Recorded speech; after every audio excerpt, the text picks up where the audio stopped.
Heyo, welcome to another deck profile from Team SNG. This is a deck profile for the deck I played at YCS London, which was Crusadia Mekk-Knight. At the event we went 2-3-1, which was unfortunate. But there was a couple misplays that could have worked out a bit differently. There was a couple things that could have gone a bit differently. And unfortunately we also ended up having to accept late registration because of the fact that early registration or pre-reg took so much of the playing field up. So this is the deck profile from that event, and let's get into it.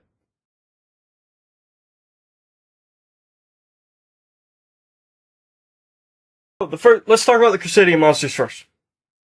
The Crusadia monsters can all special themselves from hand to a zone a link monster points to, and their link monsters, most of them have effects that go off when they point to a monster, or a monster is special summoned to the zone they point to.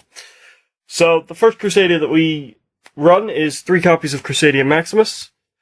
He allows you to get a big damage output out of your Crusadia monsters. What you can do is you can use him, and you special summon him to the zone a link monster points to. You can then activate his effect, target that monster, and any damage that monster puts out this turn is doubled. So that can be really useful for if you're pushing for game and you have, say, something like Crusadia Equimax on board, which we'll talk about when we get to the extra deck. The next Crusadia we run is Crusadia Leonis. Crusadia Leonis is really good. He gives your link monsters piercing. So if your opponent's playing a defensive deck or a back row heavy deck and you need to push for game, you can use Leonis to help you push through any defense position monsters that might be in your way or might be blocking your way. Next, we run 3 copies of Crusadia Draco. Crusadia Draco is your recursion. When he's special summoned to a zone a link monster points to, you can add a Crusadia card, and that's card, not monster, back to your hand, which can be really useful to recur your resources. Typically, when you have Crusadia Magius, which is the link 1 on board, and you special summon to the zone Magius points to, you're going to want to search this card here, because that will let you recur whatever it was you linked away from Magius, and keep going. And I'll explain more of that in the combo tutorial at the end of the video. So make sure you stay around for that. Then we have Crusadia Arborea. Crusadia Arborea is your protection. Crusadia Arborea, when in grave, you can banish it to protect a Crusadian monster on field that would be destroyed. So, I only run 2 of her because, A, she is a useful card to have, but you don't necessarily need to see her. The ones you really want to see are the ones that help you push for game, I've often found, or Crusadia Draco, who helps you recur your resources so you can go full combo really quite easily with as little resource expenditure as possible. Finally, we run 1 Crusadia Reclusia. And the reason we run 1 Crusadia Reclusia is because he can pop himself to pop a card on the field, which can be really useful in certain situations, but I really don't use it that much. The goal of this deck is actually to go into the Mekk-Knight engine in turn 2, or even turn 1 if you can, and basically build a board that your opponent can't play around while using the Mekk-Knight spell and traps. So this is the Crusadia engine. And as I say, there's a combo tutorial at the end of the video where we'll talk about how you use these guys to get into your Mekk-Knight engine. Alright, now let's talk about the Mekk-Knights. The Mekk-Knights all have the ability that they can special summon themselves to a zone where there are 2 cards in the column. So if you control a spell or trap in the column and your opponent controls a monster, you can special summon it there. If your opponent controls a monster and a spell or trap in the same column, you can special summon it there. So the Mekk-Knights play in really column-based, and a lot of their spell and traps actually affect the columns as well, as we'll see later. So, the first Mekk-Knight we run is 3 copies of Mekk-Knight Purple Nightfall. Now, Mekk-Knight Purple Nightfall is really useful. He has a quick effect, which lets him banish a Mekk-Knight from the field to search a Mekk-Knight from the deck. Typically, what I tend to do is, if I'm going first, I'll try, and I have Purple Nightfall in hand, I'll search for my secondary searcher, which is Mekk-Knight Blue Sky, which you'll see in a second. But if I end my turn and I still have Purple Nightfall on the board, then what I can do is use him during my opponent's turn to protect my Mekk-Knights. If my opponent has a card effect that would send the Mekk-Knight from the field to the grave, or it would pop it, or it would spin it back to the deck, I can target that Mekk-Knight, banish that Mekk-Knight off, get a search, and then during my standby phase, I'll get that Mekk-Knight back. So Purple Nightfall can help you dodge effects, which can be really critical and really useful in certain situations. So, secondary search for the Mekk-Knight engine has to be my Mekk-Knight Blue Sky. Now, I only run 2 copies of him. He can search for a Mekk-Knight monster from your deck for every card your opponent controls in the column. So if your opponent controls a monster and a spell card, or a trap card, then you get to search for 2 cards rather than 1, which can be really useful. Especially going second, Mekk-Knight Blue Sky becomes really important because it lets you get resources really quickly to your hand. Now, what I typically tend to try and search off of Mekk-Knight Blue Sky rather than Mekk-Knight Purple Nightfall is Mekk-Knight Indigo Eclipse. Now, Indigo Eclipse is the main form of disruption this deck has, because he can move from column to column to column. And when that's partnered with your spells and traps that support the Mekk-Knights, you end up in a very good situation because he can sort of move as a quick effect to negate cards in the same column as him when combined with the spells and traps. He can move any Mekk-Knight as well, so he doesn't necessarily have to move himself. So if you put him in a column where you need something negated, and your opponent activates something in an empty column, you can target, say, Blue Sky or Purple Nightfall or whatever else it is you have in the field, and move that instead of him. So that's also really useful. A lot of people seem to forget that. They sort of think he's the only one that can be moved, but actually he can move any Mekk-Knight on the field. So there's 2 other Mekk-Knights I run in the deck, and they are Yellow Star and Red Moon. Yellow Star will pop spells and traps in the same column as it, and Red Moon will pop monsters in the same column as it. And this is a targeting effect, so if you've got an opponent that's got cards that are immune to targeting, this can be quite difficult. But it's not the end of the world. They can still be just used as targets. You can pitch them for a search with one of your cards in your extra deck, which we'll talk about when we get to that. And, so that's basically the Mekk-Knight engine. So, we run a few cards to help us with controlling the field and controlling the narrative that the game might give us. So, the first one we run is Nightmare Corruptor Iblis. Now, Nightmare Corruptor Iblis is a really useful card. She can be linked off really easily with something in our extra deck, and when she's linked off, she special summons herself to an opponent's side of the field. That can give us a column for Mekk-Knights, because we can special summon it over with the monster that we linked her off for, meaning we got 2 cards in a column. That gives us Mekk-Knight openings. The other thing that she can do for us is she makes it so that our opponent can only special summon Link monsters, so that turns off Nibiru, which this deck can be really susceptible to. Now, with her being on the field and her being linked off and special summoned to the opponent's side of the field, we can then special summon a Crusadia monster or a Mekk-Knight monster in the same column, and that will give us 3 cards in the column, which then opens us up to be able to use Iron Dragon Time Maiden. Now, we run 3 copies of this because we like to do what I call the Time Maiden lock. The Time Maiden lock is where we special summon this in the same column as the extra monster zone we're not using, and that makes it so that that monster zone can no longer be used, which takes it away from our opponent.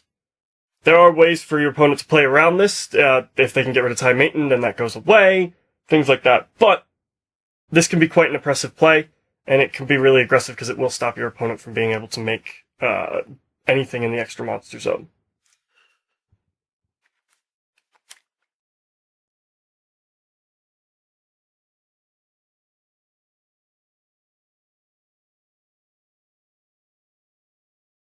Okay, so let's talk about spells. Now, we run some spells to support the Crusadias, and we run some spells to support the Mekk-Knights, but that's it. We don't really run a whole lot of extra spells. We have some other spells in the side deck for certain matchups, but in the main deck, we tend to just try and stick to stuff to support our Mekk-Knights and our Crusadias. So the first spell we run is Crusadia Power. Now, this can be really useful. What it does is it targets a Crusadia monster on the field, and it makes it immune to all card effects except for its own.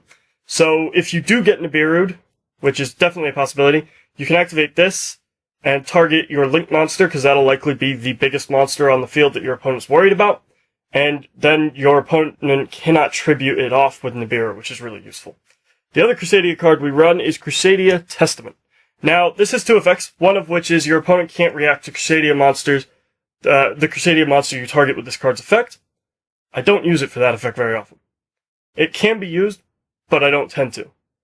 What I tend to use is the second effect, which is if a Crusadia Link monster destroys an opponent's monster by battle, you draw cards equal to its link rating. So I run Crusadia Max, or Mekk-Knight Crusadia Max, who is a link 4. If he destroys something by battle and I activate this, then I get to draw 4 cards. And that can be really useful because of the fact that it just gives you so much advantage.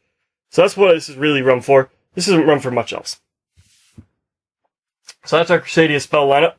Now, we run a Mekk-Knight spell lineup too. First Mekk-Knight spell we run is World Legacy Key. World Legacy Key lets us add back a Mekk-Knight from the Banish pile. This can be useful if you really need that Mekk-Knight back, or it got banished by an opponent's effect rather than Purple Nightfall's, and you're not going to be recurring in any way, shape, or form. Or if Purple Nightfall's ability gets ashed, and you've got a Mekk-Knight sitting in the Banish pile, again, this can be really useful for recurring that. But what this really does is it makes it so your opponent can't use the effects of trap cards in the same column as Mekk-Knights. Now this partnered with Indigo Eclipse, his ability to move columns means you can turn off trap cards at will. Your opponent activates a trap card in a column where there's not a Mekk-Knight, you chain Indigo Eclipse, move Indigo Eclipse, no longer do you have to worry about that trap card. Now the other World Legacy card that we run that supports Mekk-Knights directly is World Legacy's Memory. Now this lets you special summon a Mekk-Knight from the deck. Now what I tend to do is I tend to special summon Mekk-Knight Purple Nightfall. So what I do is I'll special summon more Purple Nightfall, I'll banish off Purple Nightfall, I'll search for something like Blue Sky, special summon Blue Sky to a card my opponent, column my opponent controls a card in, and search Indigo Eclipse and go from there. So World Legacy's Memory is a really good sort of get out of jail free card. The monster that you special summon in with it will return to your hand at the end during the end phase, unless obviously in the case of Purple Nightfall it's been banished off, or something like that, or it's been linked away or whatever, then it won't come back. But if it's not being linked away or anything, World Legacy's Memory will allow you to recur that card. Now we run one more spell, and that is more for the Crusadia engine than it is for the World Legacy engine, but it can be really useful in the World Legacy engine as well. Especially if you need to link off your World Legacy monsters and you need to get them back. And that is 2 copies of World Legacy Succession. Now, I was running 3, but I found that I kept running into it in my opening hand a lot. And while it can be useful in the opening hand, I don't like it there every game. I want it there once in a while.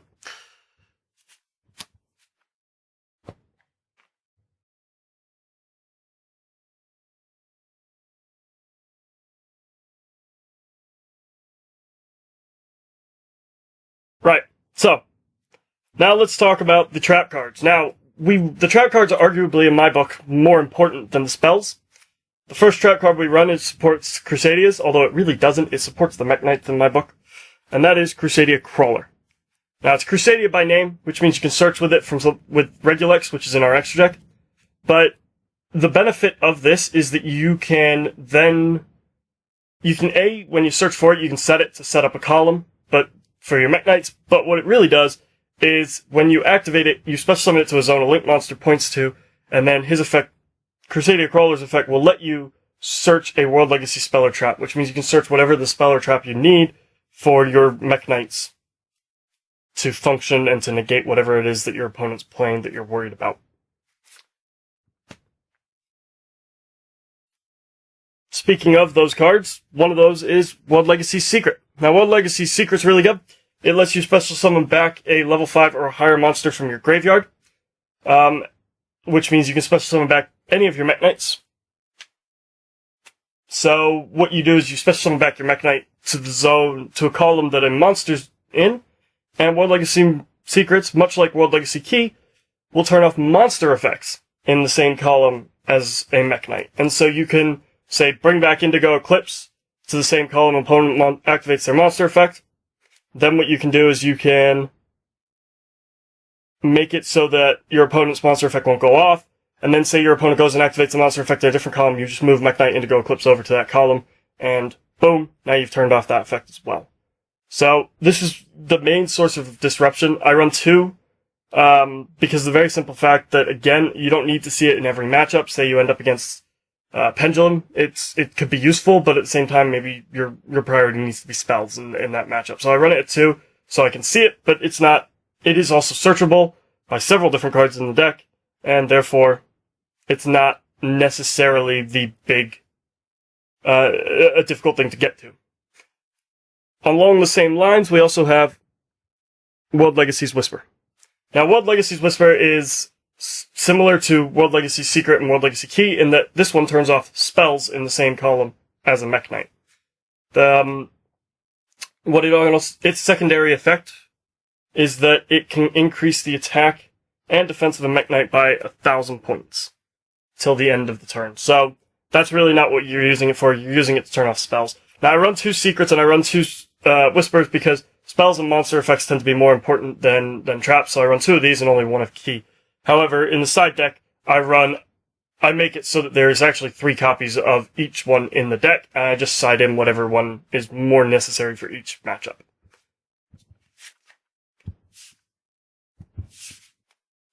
Alright, so I run 1 other trap. The last trap I run is 2 copies of Crackdown. Now, this is more here as a staple than it is here to help either engine. It can be useful if you, say, take a Link 2. You can use the Link 2 and say Regulex, which is also a Link 2. And because the Link 2 was special summoned from the extra deck, you can then use the 2 of them to go straight into Avermax without going through Echomax or whatever it is you want to do. But at the end of the day, this doesn't help either engine, so I run 2 copies of it because it's a useful staple, but I don't actually need it in the deck. It's sort of a, if you like it, I would recommend it type of card. And that does it for the main deck.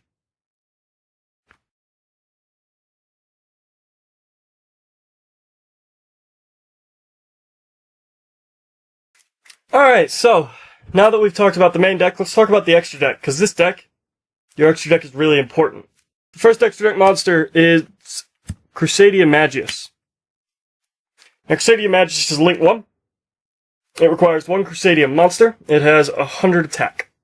If a card is special summoned to the zone it points to, you can search Crusadia monster from your deck to your hand. So typically what you're going to do is you're going to special summon a card here, and then you're going to search for Crusadia Draco.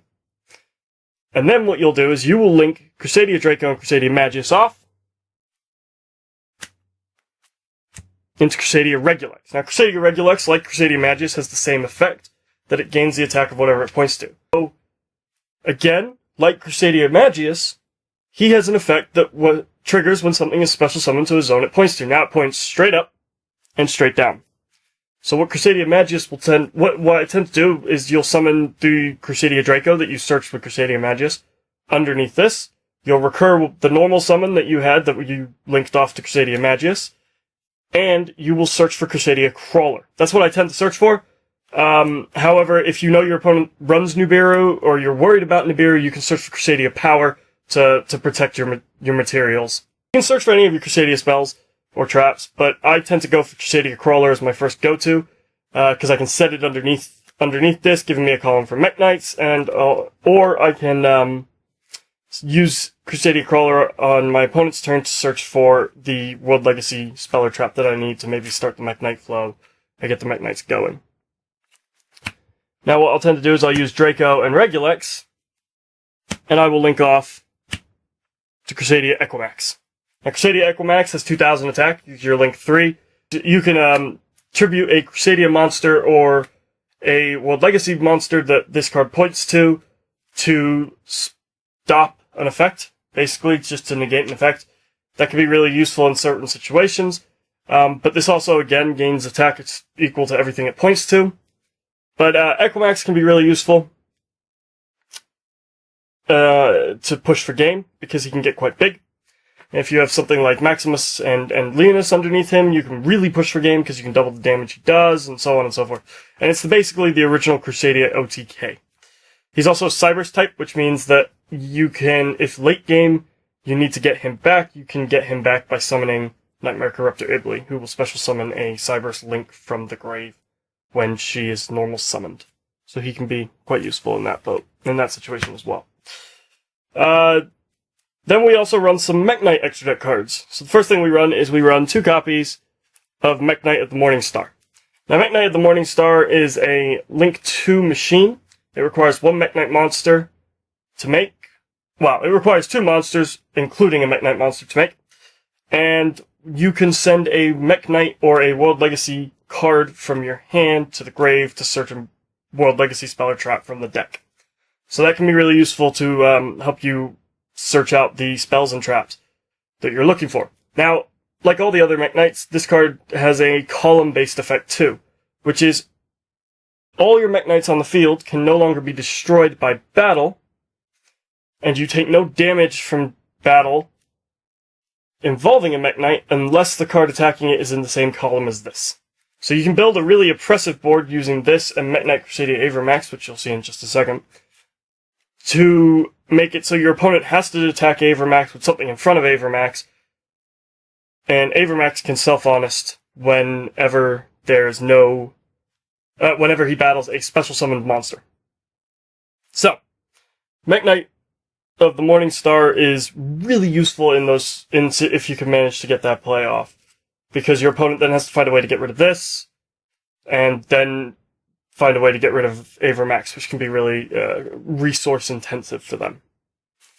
So, as alluded to, we also run one copy of Mekk-Knight Crusadia Max.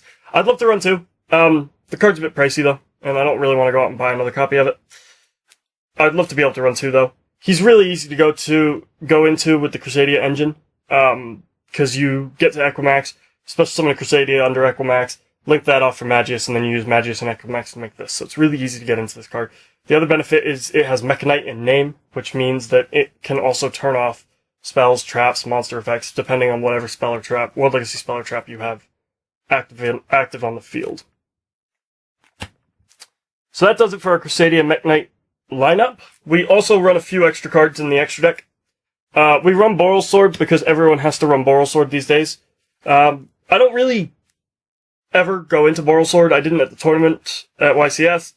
It's there to push for game if I've got nothing else, but frankly, you should be able to push for game using your Mekk-Knights and Max, and you're also controlling the game, hopefully, because you've got the spells and traps like Secret and Whispers and Key out on the field. So it can be, you shouldn't need to go into Boral Sword, but I run Boral Sword just in case. You know, it's one of those cards that just it feels like it has to be in every deck.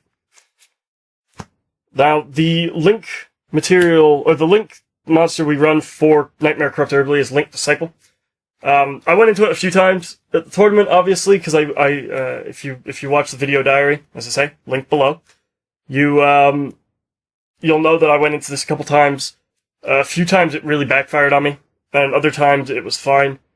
But it does make it so that I can time mate and lock my opponent and lock them into link monsters with effectively 2 cards. So that can be really useful. So, Link Disciple can be really good. I'll show you that combo during the combo tutorial at the end of the video. Now, I run a couple Synchros, and I run Legacies. The Synchros I run are Cyber's Quantum Dragon and Borreload Savage Dragon. Now, getting into Savage Dragon is really difficult because of the levels. The tuner we run is Crusadia Arborea. She's level 3.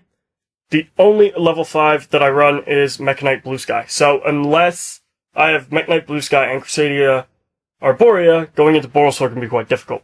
Going into Cyber's Quantum Dragon can also be quite difficult. Luckily, a couple of the other Crusadia monsters are level 4, so you have Maximus and you have Draco. They are level 4, so Arborea plus them gives you Cyber's Quantum Dragon. Again, I didn't go into any of these in the tournament. There were a couple times where I kind of wished I could have, but I just didn't have the field or the hand to be able to do it. They're really difficult to get into. I run them because in certain situations they're really valuable, but most of the time, getting into them is more effort than it's worth. Finally, I run one number 38 Hope Harbinger Dragon Titanic Galaxy. Whoa-hey! I hate that card. I love the card. I hate the name. You should have seen it on my deck sheet. You know, it was like going into the next box. You know, I felt like I was writing an essay for it. Basically, he's here for the Sky Striker matchup, nothing else. You could use him for the Pendulum matchup as well, I guess. Getting into him is not too difficult. You've got 2 level 8 monsters you run in your Purple Nightfall and in your Indigo Eclipse. However, a lot of the time I find myself sort of going, do I really want to go into that? I'd rather be knocking out 2 zones than have this one card. So a lot of the time I don't really like to go into Titanic, Galaxy, Dragon, Harbinger, Hope, you know. I don't really like going into him, but because it costs me 2 of my Mekk-Knights, which could be turning on 2 zones for my opponent. However, he's alright. I like him well enough to keep him around. I never went into him in the tournament. As I say, I basically stuck to my Link engine and my Link Disciple and my Crusadia Mekk-Knight special deck, extra deck monsters, but that was it. So that does it for the extra deck.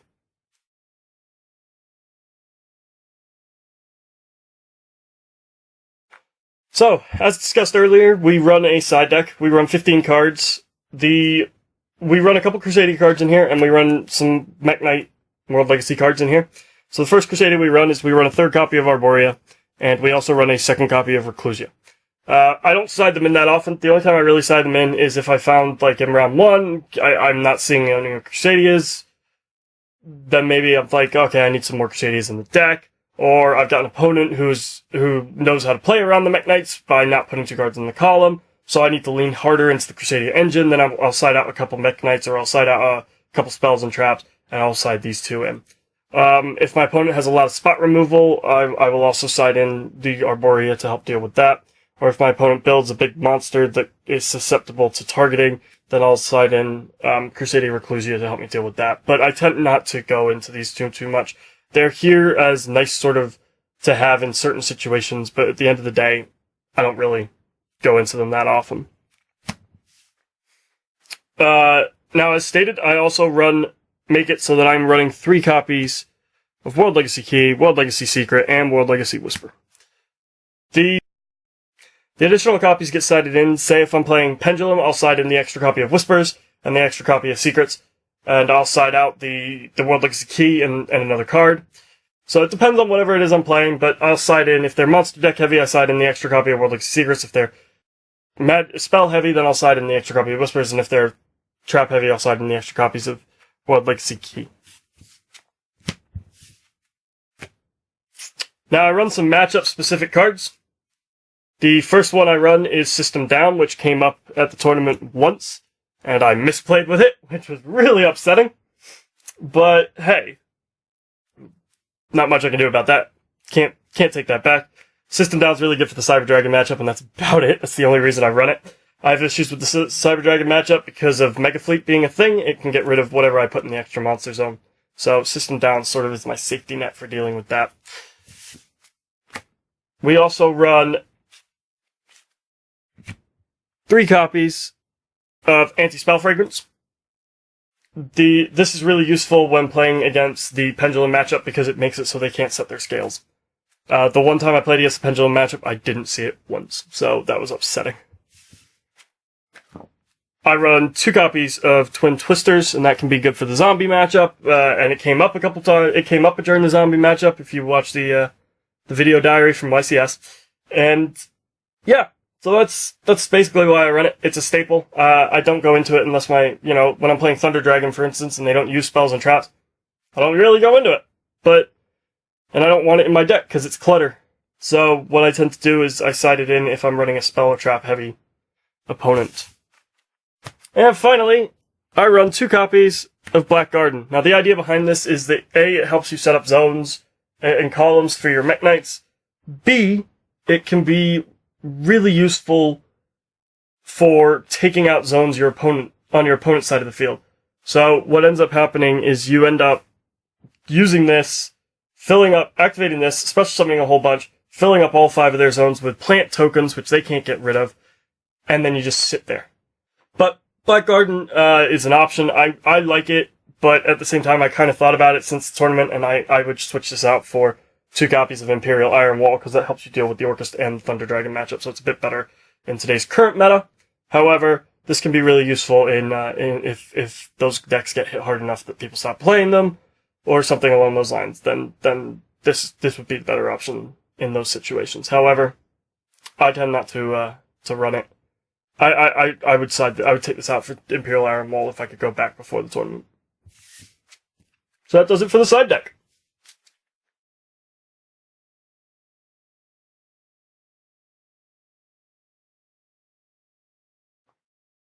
So this deck can go first or second. When going first, you really want to end up leaning into your Crusadias. They become extremely important for you.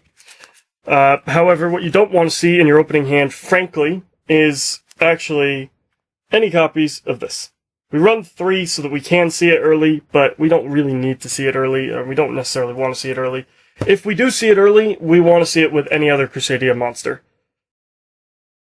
If you have, say, a Maximus and a Draco in hand, you normal summon your Maximus, you link him off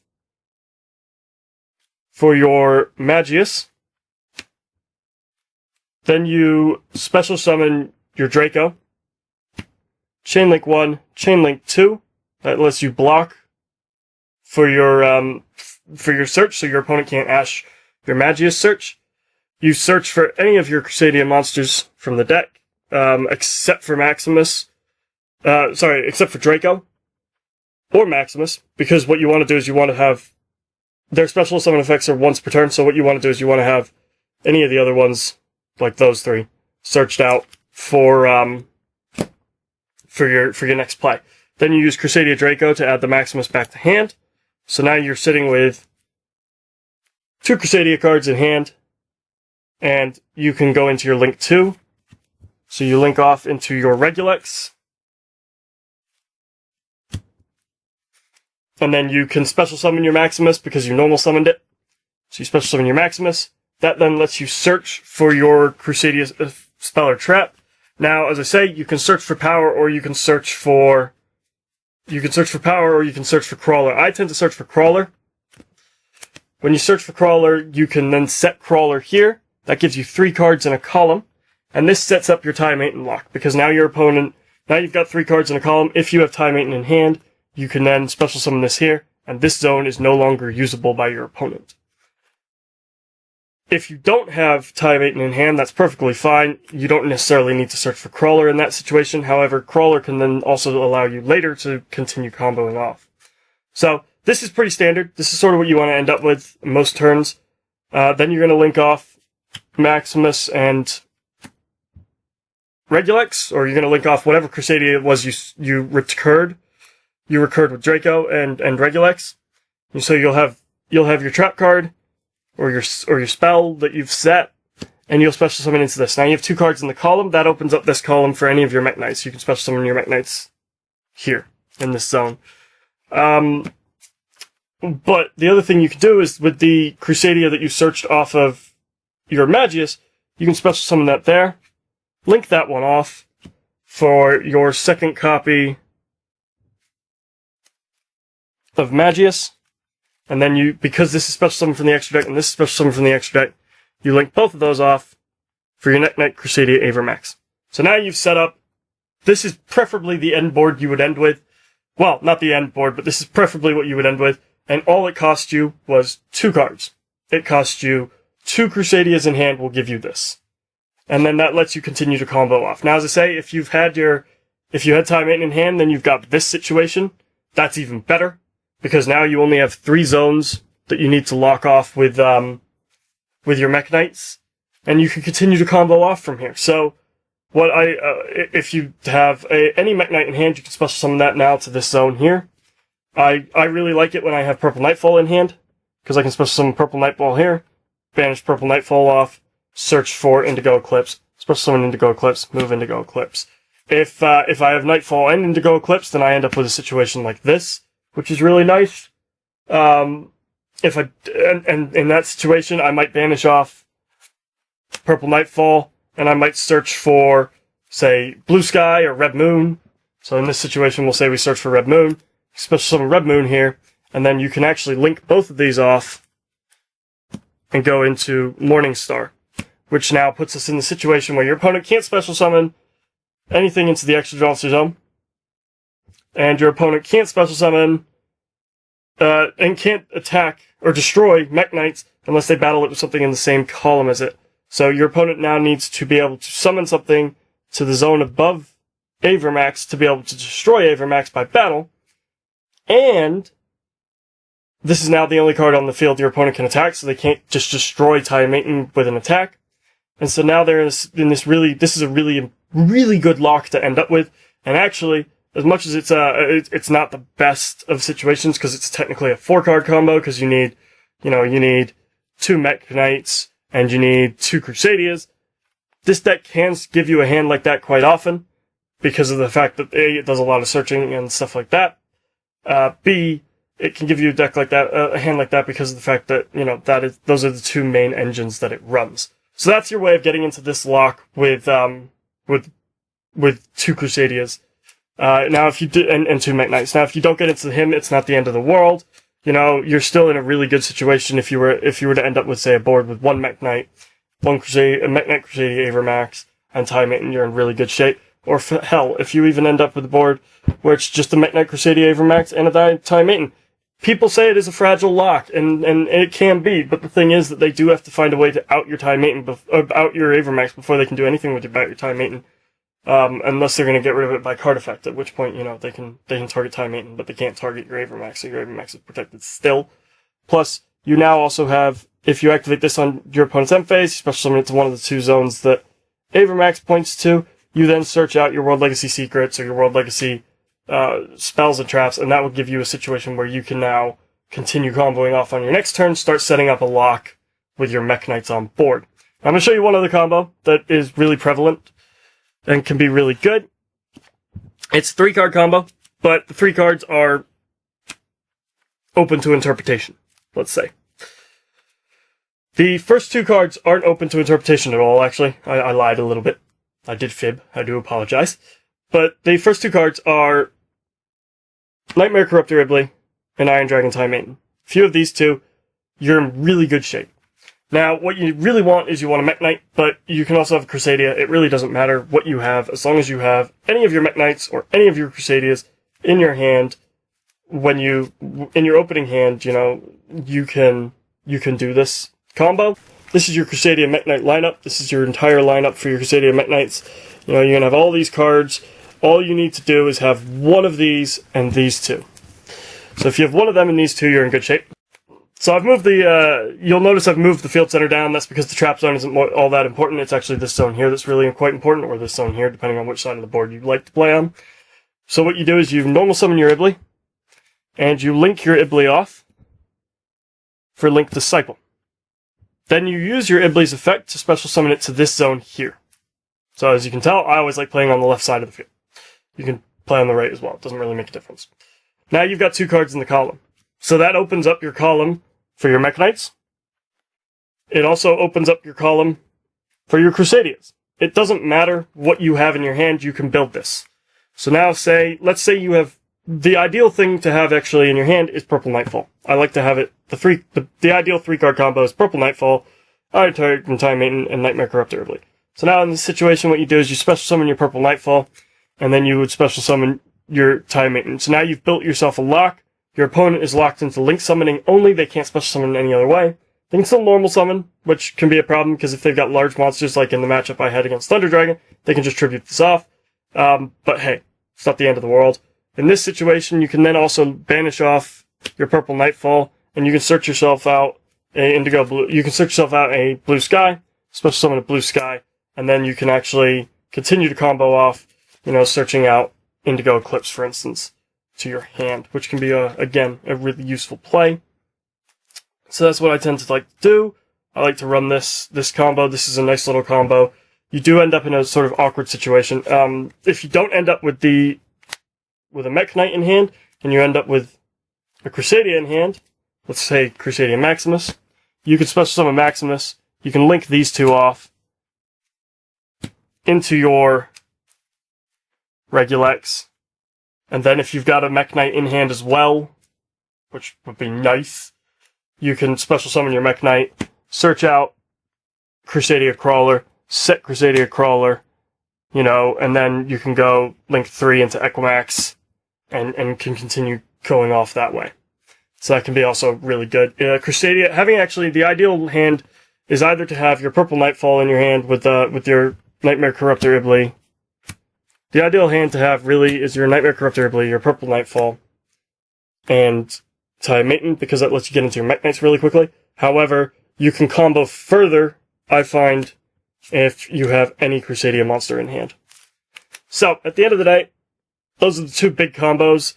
The best goal and the best scenario is to actually find a way to get to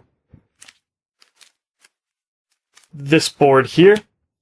If you can get to this board on your first turn, you're in a really good situation. It's a really oppressive board. Your opponent's got to find a way to out this, and out this. I actually ended up in this situation in the Sky Striker matchup, and my opponent was forced to turn Ibli to attack. Couldn't use any of his Sky Striker spell or traps spells during the first turn. He had to attack into Avermax just to get rid of the Ibli, and then he could continue playing. But at the time, he had to sacrifice 3,000 life points just to get rid of this. So that was my Mekk-Knight Crusadia profile. Those are the basic combos that you can run with this deck. The deck can do some other stuff. It can do some other combos, obviously, but those are the two big ones that I'd like to run.